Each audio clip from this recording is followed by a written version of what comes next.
مسلمان ہیں، یہ ٹوپی پہننے والے ہیں، یہ داڑیاں والے ہیں، یہ مسلمان ہیں، یہ اچھے لوگ ہیں، یہ شریف لوگ ہیں۔ لوگ اپنے سینوں کو خالی کر دیتے تھے نماز پڑھنے کی، آج انہی گاڑیوں پہ نماز پڑھنے میں آج دشواریاں آ رہی ہیں، آج پلیٹ فارم پر نماز پڑھنے میں دشواریاں آ رہی ہیں، آج ویڈیو وائرل ہو رہا ہے۔ ایسے حالات ایسے پیدا کر دیے گئے، نفرت کو اس طرح سے بھول دیا گیا ہے، ایسی نفرت کی چنگاری آج پھیلا دی گئی ہے دلوں کے اندر کہ دوستو آج ایک مسلمان کو آج برادران وطن ہندو بھائی آج دیکھنا گوارا نہیں کرتا ہے۔ ارے دوستو یاد کرو ابھی کورونا کا زمانہ گزرا ہے، ایسی بستیاں ہیں کہ جہاں ہمارے ہندو بھائیوں کی لاشیں پڑی ہوئی، کوئی ان کا انتم سنسکار کرنے کے لیے تیار نہیں ہے، کوئی ہندو بھائی اس کے پاس سجنے کے لیے تیار نہیں ہے۔ یہی مسلمان قوم ہے جنہوں نے آگے بڑھ کر کے ان کے دھرم کے مطابق ان کا انتم سنسکار کیا ہے، انہیں اپنے کندھوں پر ان کے جنازوں کو اٹھا کر کے ان کو شمشان گھاٹ پہنچا کر کے ان کا انتم سنسکار کیا ہے۔ یہ گنگا جمنی تہذیب ہے دوستو، ایسے بے شمار آپ کو مثالیں ملیں گی میرے دوستو۔ ایک زمانہ ایسا گزرا ہے، بسوں پہ سفر کر رہے ہیں، اگر کوئی مسلمان کھڑا ہے، ہندو بھائی بیٹھا ہوا ہے تو ہندو کھڑا ہو جاتا اور مسلمان کو بیٹھا دیتا کہ نہیں آپ بیٹھ جائیں۔ اگر کوئی ہندو بھائی کھڑے ہیں، مسلمان بیٹھا ہے تو مسلمان بھائی اسے بیٹھا دیتا، خود کھڑا ہو جایا کرتا۔ یہ گنگا جمنی تہذیب تھی، لیکن آج اس تہذیب کو آج مکمل طور پہ آج پیروں تلے رون دیا گیا۔ آج ضرورت ہے میرے بھائیوں آپس میں اتحاد پیدا کرنے کی۔ نفرت کی چنگاری کو ہم نفرت کی آگ سے نہیں بجھا سکتے ہیں، ہم نفرتوں کی آگ کو محبت کے پانی سے ہم بجھا سکتے ہیں۔ اگر کوئی میرے لیے آگ کی چنگاریاں لیا ہوا ہے، ہم اس کے لیے محبت کا پھول لے کر کے آئیں گے، اور یہ تاریخ اور یہ صفحات اور یہ برق اور یہ پیغام یہ سنت میرے دوستو ہمیں ہمارے نبی جناب محمد رسول اللہ صلی اللہ علیہ وسلم کی زندگی سے یہ روشن مثال ہمیں ملتی۔ حضرت علی رضی اللہ تعالیٰ عنہ داماد رسول آپ جانتے ہیں، حضرت فاطمہ الزہرا رضی اللہ تعالیٰ عنہ کے شوہر، حضرت حسنین کے والد حضرت علی کرم اللہ وجہہ ایک دیر رات اپنے گھر تشریف لائے۔ حضرت فاطمہ سے فرمایا اے فاطمہ کھانا کھا لیا آپ نے؟ حضرت فاطمہ نے فرمایا کہ اے علی کھانا نہیں کھائی۔ کہا کیوں؟ فرمایا اس لیے کہ پڑوس میں یہودی کا گھر ہے، اس یہودی کے گھر میں چولہا نہیں جلا۔ اے علی پڑوسی کے گھر میں چولہا نہیں جلا ہے، ان کے بچے بھوکے سو گئے۔ وہ کون ہے؟ وہ یہودی ہے۔ وہ کون ہے؟ وہ اسلام کا دشمن ہے۔ وہ کون ہے؟ مسلمانوں کا پکا دشمن ہے۔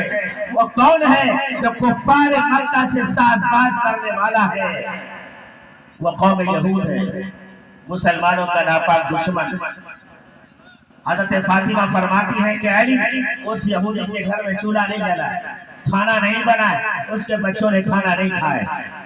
حضرت علی رضی اللہ تعالیٰ نے فرمایا کہ فاطمہ کھانا لاؤ جو کھانا گھر میں بچا ہوا ہے۔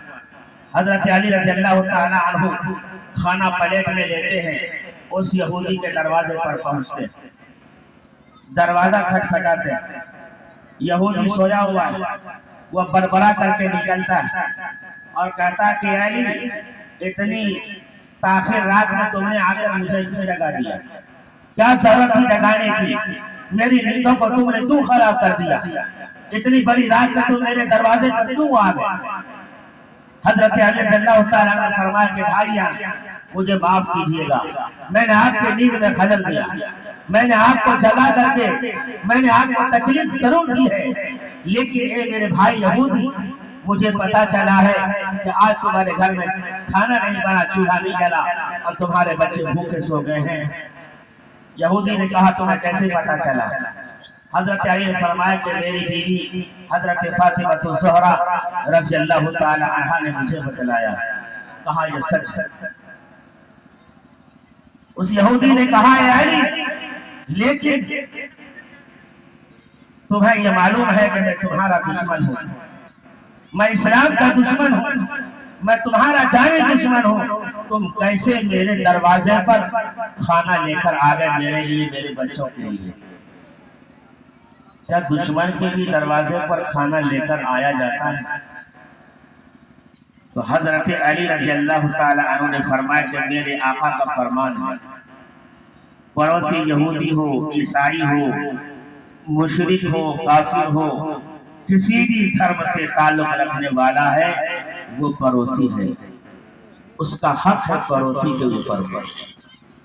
یہ ہے قومی یکجہتی جس کا اولین سبق رسول اللہ صلی اللہ علیہ وسلم نے پوری دنیا کو دیا،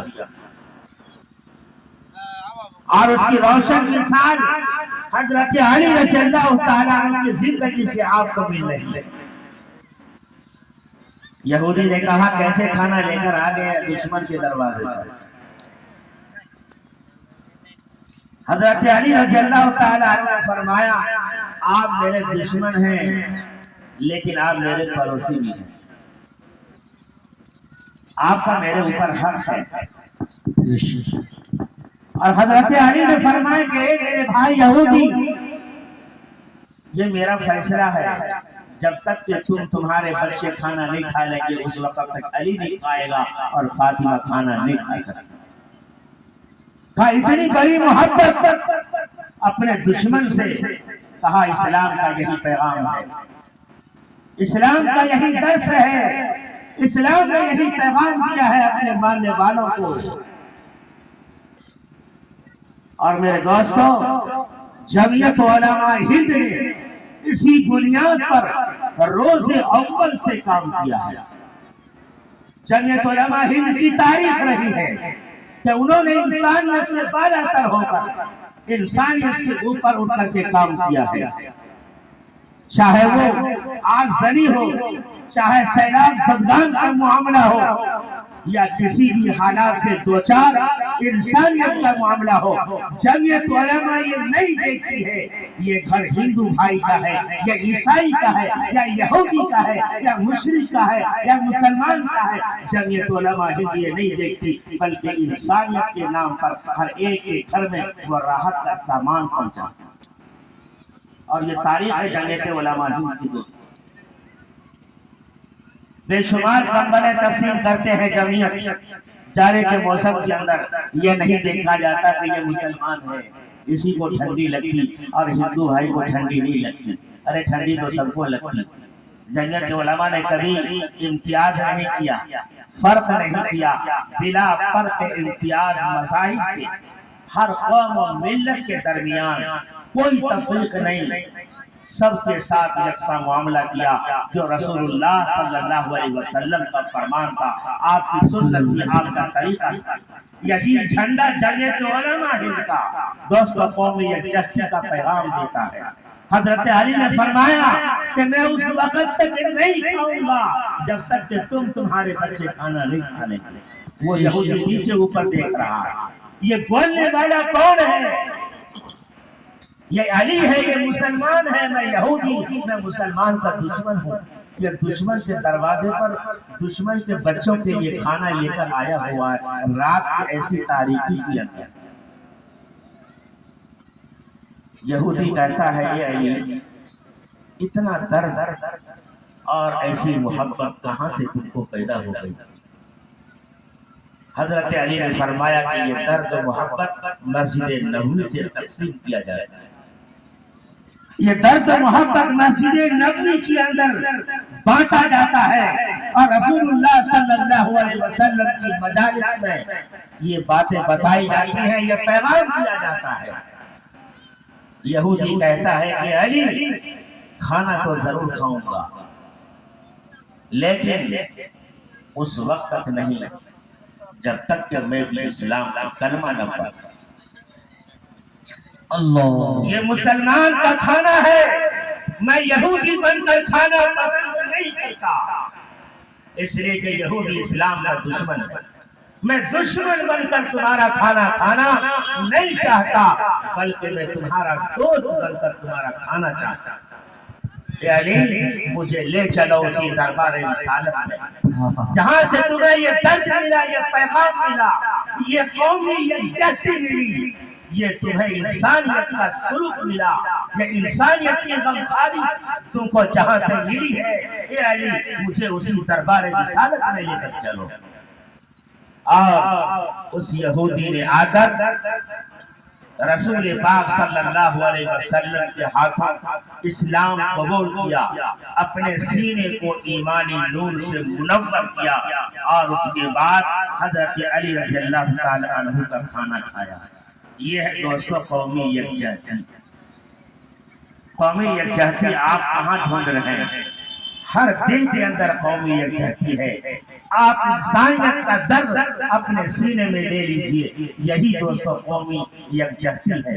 اور میرے دوستو یہ اصلاح معاشرہ کا بھی اجلاس ہے۔